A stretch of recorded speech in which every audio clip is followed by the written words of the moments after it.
Me gustaría compartir algunas ideas. La pandemia está claro que sigue cosechando vidas en todo el mundo, y está claro también que vivimos una tragedia extraordinaria, ¿no?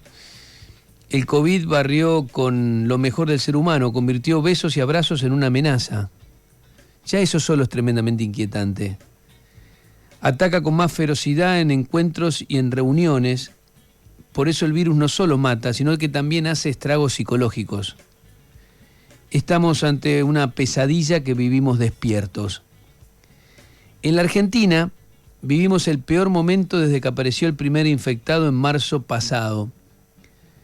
Pero no solo porque estamos con el mayor número de contagios y fallecidos, 200 muertos cada 24 horas estamos contando, sino por el grado de estupidez y el canibalismo político que hay en la Argentina.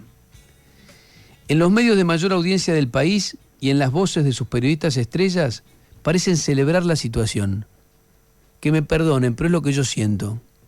Parecen alegrarse. Muchos están en guerra con el gobierno peronista, kirchnerista, y en la lógica del vale todo consideran que esto impacta en la popularidad del gobierno nacional y eso es positivo. Creen que el populismo se aprovecha del coronavirus y teman que saque ventajas que lo fortalezcan.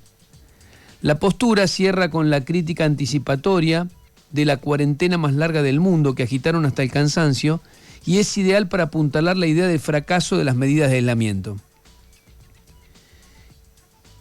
El presidente Alberto Fernández cometió varios errores en lo que va de su gestión.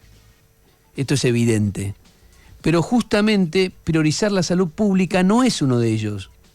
Lo que se hizo en materia de salud esencialmente fue ganar tiempo para fortalecer un sistema con décadas de atraso y eso permitió reducir daños. Una obviedad que en honor de la grieta se discute con fervor en la Argentina, en las redes sociales, pero también en los noticieros. Lo explicó en forma muy clara Martín Caparrós el lunes pasado en su sitio Cháchara. España y Argentina tienen casi la misma población, alrededor de 45 millones de personas, pero España es un país rico, la 14ª economía del mundo, con una sanidad pública casi universal. Y sin embargo, en cuanto a la pandemia, la diferencia entre España y Argentina es que en España, hasta ese día, habían muerto 29.094 personas y en Argentina 8.660, ya estamos en 9.200 creo. En Italia y Francia la cantidad de muertos es semejante a la de España. Es simple y es una medida posible. En Argentina murieron 20.000 personas menos. Se salvaron 20.000 personas. Pero hay muchos argentinos a los que eso no les parece bien, extrañan su libertad, temen por la economía. Quizá 20.000 personas les parezcan pocas para tanto quilombo. Esto es lo que decía Martín Caparrós en esa columna. Con estos números a la vista, hablar de infectadura y cercenamiento de las libertades individuales ofende la inteligencia. Los únicos reclamos válidos son los de aquellos que por las medidas restrictivas tuvieron que dejar de trabajar y perdieron empleos o negocios. Hay gente que tiene problemas para sobrevivir, darle de comer a sus hijos o cuidar a sus enfermos, y es lógico que protesten. Curiosamente, son los que con más generosidad resisten y se cuidan. También es razonable que se programe la apertura de actividades comerciales o industriales con protocolos rigurosos. Ninguna sociedad resiste un cierre indefinido, eso está clarísimo. Pero hay que saber que el virus solo será vencido cuando aparezca una vacuna eficaz. Mientras tanto, el único antídoto es la responsabilidad social. No hay otro. Hace una semana, otro gran escritor, Arturo Pérez Reverte, advirtió: no nos han enseñado suficientes muertos, por eso todos estos meses de tragedia y dolor no han servido para un carajo.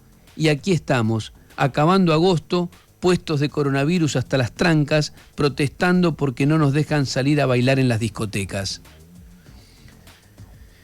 Desgañitarse hablando de la falta de libertad para hacer deportes o violar todos los cuidados para organizar una fiesta como un acto de rebeldía libertaria, cuando los niños hace 6 meses que no van a la escuela y los abuelos hacen un esfuerzo sobrehumano para evitar los contagios sin ver a sus queridos, define a quienes reclaman bajo las banderas del egoísmo, más allá de que agiten banderas argentinas.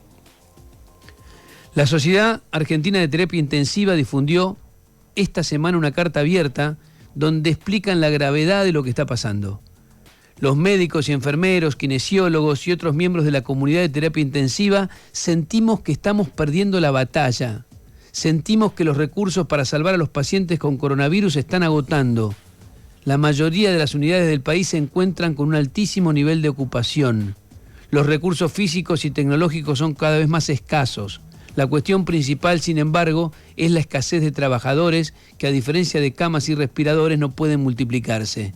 Los intensivistas hoy nos encontramos al límite de nuestras fuerzas, raliados por la enfermedad, exhaustos por el trabajo continuo e intenso. Nos están dejando solos, sintetizaron.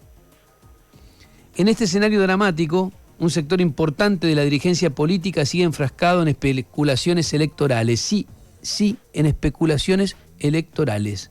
La incapacidad para acordar un modo de sesionar en diputados es un ejemplo de ribetes patéticos.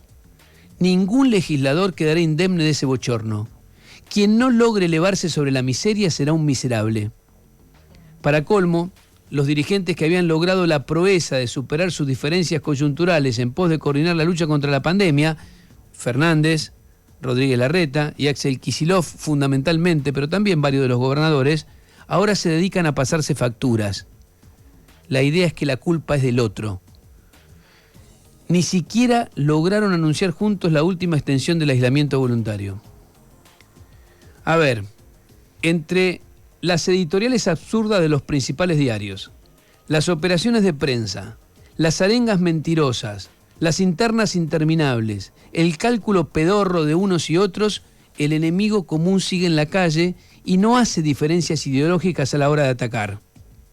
Esto lo saben perfectamente los médicos, los terapistas, los enfermeros, quienes limpian los hospitales y los que hacen seguridad. Ese ejército de valientes que hemos dejado librado a su suerte y a su propia capacidad. No hay duda, es el peor momento de la pandemia, pero no por la propagación y la ferocidad del virus, sino por nuestra incapacidad para enfrentarlo. Si una emergencia de esta magnitud no logra unir a los argentinos, ninguna otra causa lo hace. Entonces, no tendremos otro destino que seguir chapaleando en el barro. Reinaldo 7K.